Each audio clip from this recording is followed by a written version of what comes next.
Viimastel aastatel oleme väga palju pidanud rääkima sellest, et meditsiinivaldkonnas on tööjõupuudus ja tegelikult räägitakse sellest juba aastakümneid.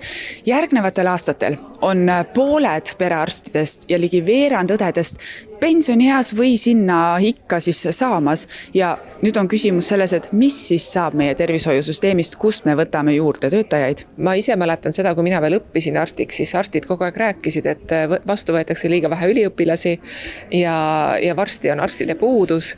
See tundus selline ulmejutt 25 aastat tagasi ja läks aega mööda ja juba siis selguski, et tõesti oli puudus. Prestiisi on raske mõõta, aga minul on küll tunnetus, et tegelikult õdede ja arstide siis prestiis on ühiskonnas kõrge ja samal ajal me tegelikult ju elame olukorras, kus rahvusvaheliselt on õdesid ja arste puudu suurusjärgus 15 miljonit.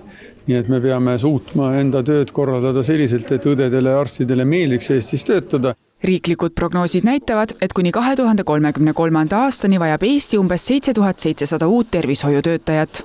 Praegu kavandatud õppekohtade arv katab sellest puudujäägist vaid ligikaudu 6400 spetsialisti. Seega tekib paari aastaga hinnanguliselt 1300 töötaja suurune puudujääk. Tuleb arvestada ka näiteks seda, et rahvastik vananeb ja tegelikult tervishoiutöötajate järele vajadus suureneb.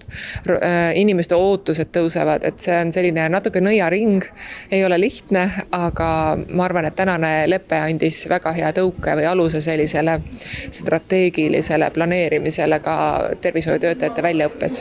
Ministrite sõnul on täna allkirjastatud lepingu näol tegu märgilise kokkuleppega, millega riik, hariduse ja tervishoiu osapooled kinnitavad tervishoiuspetsialistide, sealhulgas õdede ja eriõdede rekordilised vastuvõtunumbrid järgnevateks aastateks.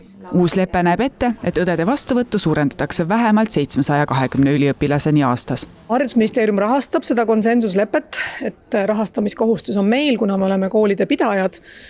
Iga aasta on ta kasvanud, nii et täna ta ulatub seal peaaegu 6 miljoniline aastas, mis on täiendav rahastus selle õdede õppemahu suurendamiseks ja me jätkame seda rahastust ka tulevikus. Eriti terav on puudus õdedest, perearstidest, psühhiaatritest ja muudest vaimse tervise spetsialistidest.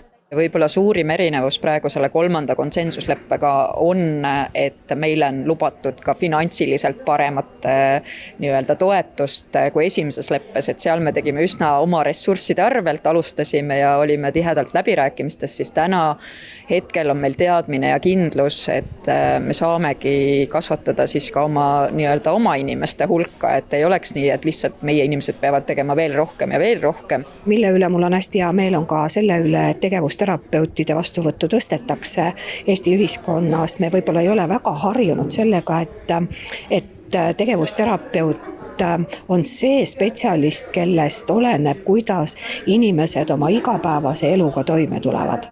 Eluga toime peavad tulema ka kõik, kes meditsiinivaldkonnas ööd ja päevad rügavad.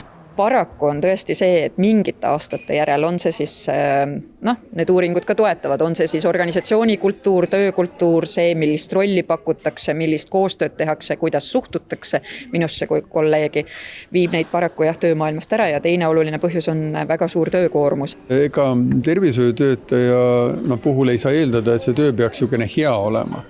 Et tervishoidu tuleb inimene ikkagi anda meil endale selgelt aru, et ta tegelikult tuleb siia teistele andma.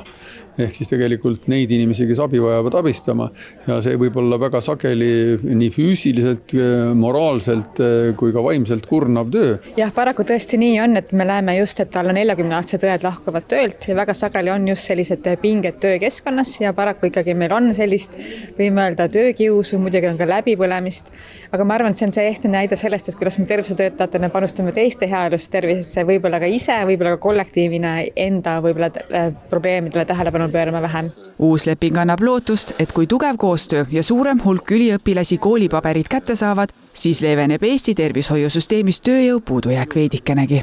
Siit väga palju ülespoole minna enam võimalik ei ole, et ühtepidi mitte ainult praktikakohadega me niisugust head õppurid ka rohkem ei näe, nii et kui me suudame need mahud, mis me täna kokku leppisime järgmistel aastatel tagada ja siis me saame nii palju uusi häid kolleege tervisesüsteemi, siis ega rohkem ei tasu taotleda. Ega me otseselt, ma arvan, vastuvõtuarvude suurendamisega meil on tervisetöötajad või õdede vastuvõttu või arvu ei saagi suurendada, vaid pigem me peame mõtlema, kuidas hoida inimesi tööl ja tegelikult kuidas tuua tagasi ka tervisesüsteemist lahkunuid.